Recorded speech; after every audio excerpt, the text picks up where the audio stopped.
Bonjour à toutes et à tous. Contente de vous retrouver pour cette nouvelle capsule, les minutes de flow. J'espère que vous avez visionné le premier épisode avec Ludivine et sa relation. Aujourd'hui, je vais vous parler de Hortense. Et bien sûr, c'est un nom d'emprunt pour garder l'anonymat de ma cliente que j'accompagne depuis quelque temps à se libérer des schémas familiaux. Mais revenons à la relation de couple. C'était et c'est le thème de ce mois de juillet. Nous avons cru, en nous mariant, que l'autre allait nous sauver. Quelle belle projection inconsciente, une belle illusion. Le plus souvent, les couples sont dysfonctionnels. On voit en l'autre ce que nous ne pouvons pas voir de nous-mêmes. Souvent, nous lui demandons de nous sauver, de répondre à nos attentes, à nos manques d'amour, et nous exigeons de lui le bonheur.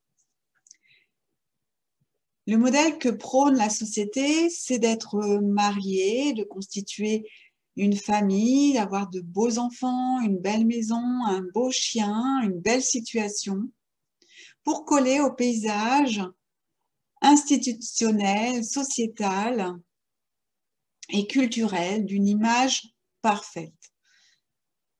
Et souvent, on s'aperçoit que c'est pas totalement ça. C'est un stéréotype parfait. Mais je rencontre souvent des couples au bord de la rupture, après 20 à 25 ans de mariage, où tout d'un coup tout s'effondre, où on s'est illusionné d'une belle relation. Et on a cru que l'autre allait répondre à nos besoins.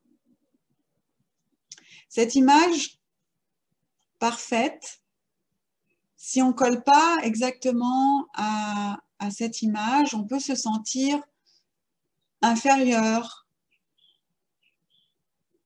on peut se rabaisser, on peut se croire pas à la hauteur, pas assez bien, pas conforme, et on peut se sentir malheureux de ne pas coller exactement à cette image parfaite de la famille, du couple.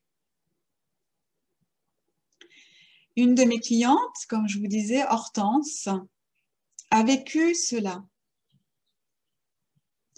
A longtemps voulu coller à ce schéma parfait de la famille parfaite. Alors, elle s'est mariée, jeune, elle a eu un enfant.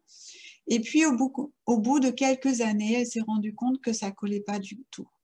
Alors, elle a divorcé.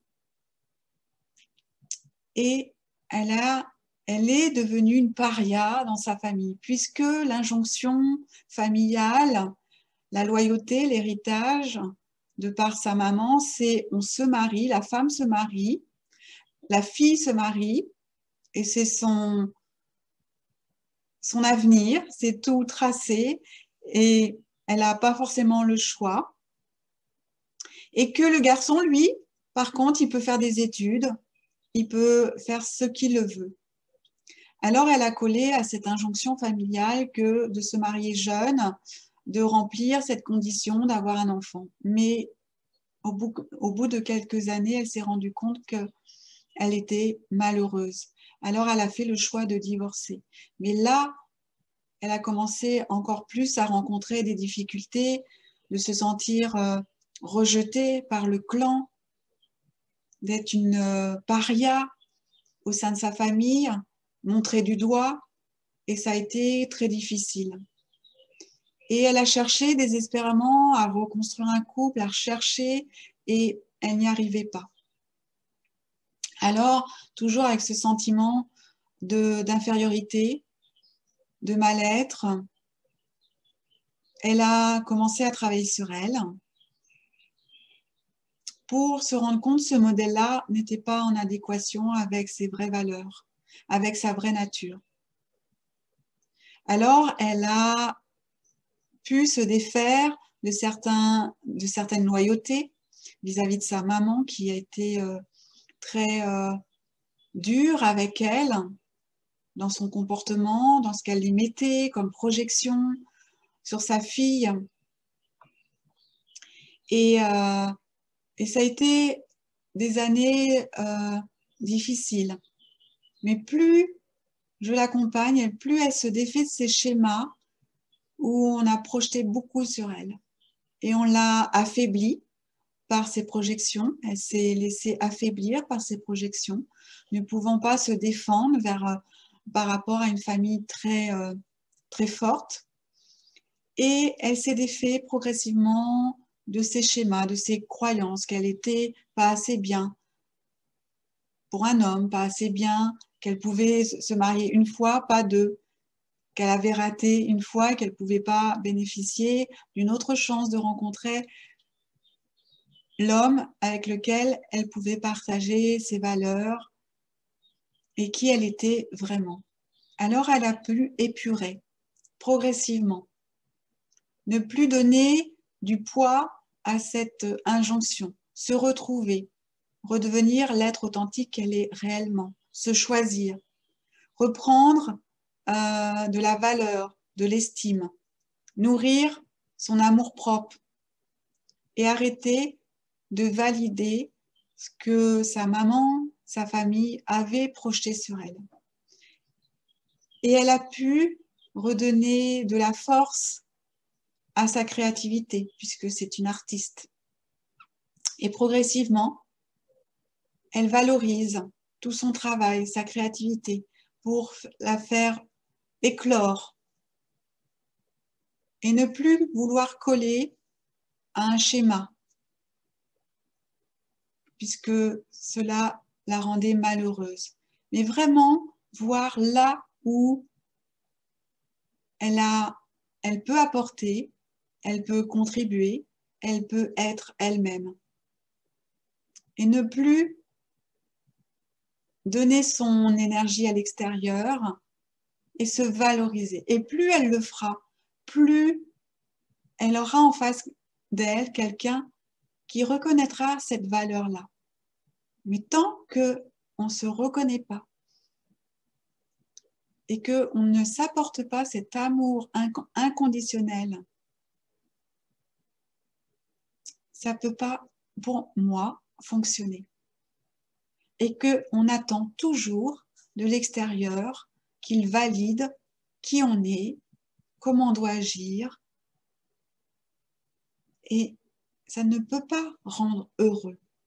Et tout le chemin que Hortense a fait, c'est de se reconnaître, c'est de se valoriser, c'est faire grandir son estime personnelle et de se choisir. Alors, Hortense chemine dans cette direction. Ça se fait pas à pas. Cette injonction familiale a été très forte.